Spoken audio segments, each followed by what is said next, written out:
આગના તમે દ્રશ્યો જોયા એ અમદાવાદની એક સ્કૂલમાં મણિનગરમાં આજે લાગેલી આગ છે. શોર્ટ સર્કિટને કારણે આગ લાગી છે અને થેન્કફુલી કોઈ પણ વ્યક્તિને જાનહાનિ થઈ નથી, પણ કેવી ચીસાચીસને અફરાતફરી થઈ ગઈ એ તમે વિડીયોની અંદર ઓલરેડી જોયું. હમણાં થોડા દિવસ પહેલાં મેં એક ખાસ રીલ કરેલી કે જેની ઉપર બહુ જ બધા લોકોએ ઘણી બધી નેગેટિવ કોમેન્ટ્સ કરી હતી અને જે હજી ત્યાંની ત્યાં જ રાખવામાં આવી છે. એ હતી અમદાવાદની 126 પ્રી સ્કૂલ્સને સીલ કરી દેવાના નિર્ણય ઉપરની રીલ.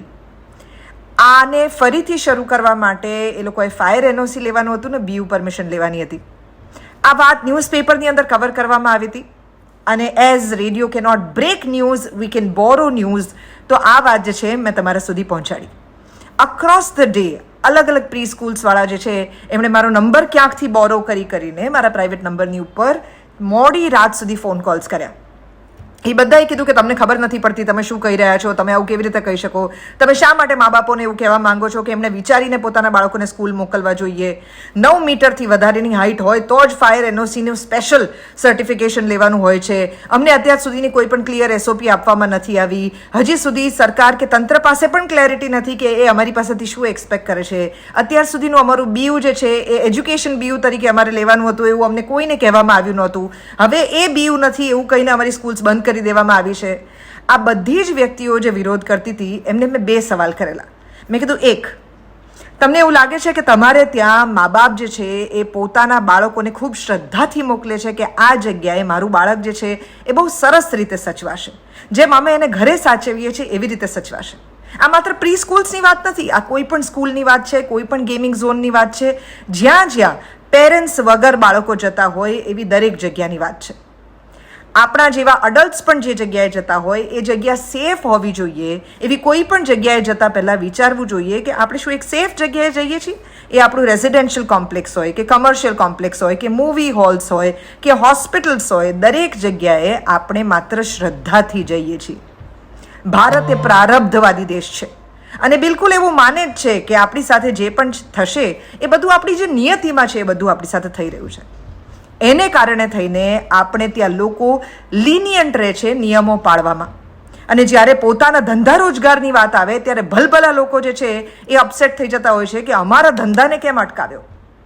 જે બીજી અગત્યની વાત એ વખતે હું રેઝ કરતી હતી એ હતી કે દરેક ઓર્ગેનાઇઝર, સ્કૂલ સંચાલક, મોલ સંચાલક, ગેમ ઝોન સંચાલક કે કોઈ પણ ધંધાકીય જગ્યા જ્યાં તમે લોકોને ભેગા કરવાના હો, ત્યાં તમારો એક ઇન્ટેન્ટ બહુ અગત્યનો છે કે હું મેક શ્યોર કરવા માંગુ છું કે હું જે જગ્યાએ લોકોને ભેગા કરવા માંગુ છું એ જગ્યા તમામ વ્યક્તિ માટે સેફ રહે.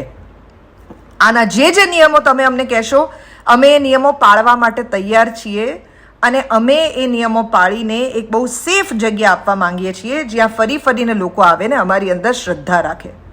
વિરોધ કરવો ખૂબ જ આસાન છે. તમારા પ્રશ્નો હોઈ શકે કે હજી સુધી આના માટેની એસઓપી ક્લિયર નથી, એ પણ બરાબર છે, પણ કોઈ બીજી વ્યક્તિ આના તરફ તમારું ધ્યાન દોરે ત્યારે તમે છંછેડાઈ જાઓ ને એ બહુ વિચિત્ર વાત છે. યુ વિલ નોટ બિલીવ કે એ મલ્ટિપલ કોલ્સ જે મારા ઉપર આવ્યા એમાંના એક વ્યક્તિએ એવું પણ કીધેલું કે અમારે ત્યાં ગેસનો બાટલો થોડી હશે, બહુ બધું શોર્ટ સર્કિટ થાય, એમાં લાગીને કેટલી આગ લાગી શકે. એ જે મહાનુભાવે મને આ કીધું હતું, મારે એમને રિક્વેસ્ટ કરવી છે કે આ વિડીયો જે શરૂઆતમાં મેં મૂક્યો છે એ તમે ફરીથી ધ્યાનથી જુઓ. કઈ પ્રકારના ધડાકા માત્ર શોર્ટ સર્કિટને કારણે થઈ શકે છે. આ અમદાવાદની જ સ્કૂલમાં બનેલી ઘટના છે. પ્લીઝ મેક શ્યોર કે બીજા કોઈ વ્યક્તિ જ્યારે આંગળી ચીંધે કે અહીંયા રેક્ટિફિકેશનની જરૂર છે ત્યારે એ વ્યક્તિનો અવાજ દબાવવાને બદલે આપણે બધા ભેગા થઈને એક એવા સમાજની રચના કરીએ જે આપણા બધા માટે સેફ હોય. આ રિક્વેસ્ટ મૂકવી એ જ અમારી જોબ છે.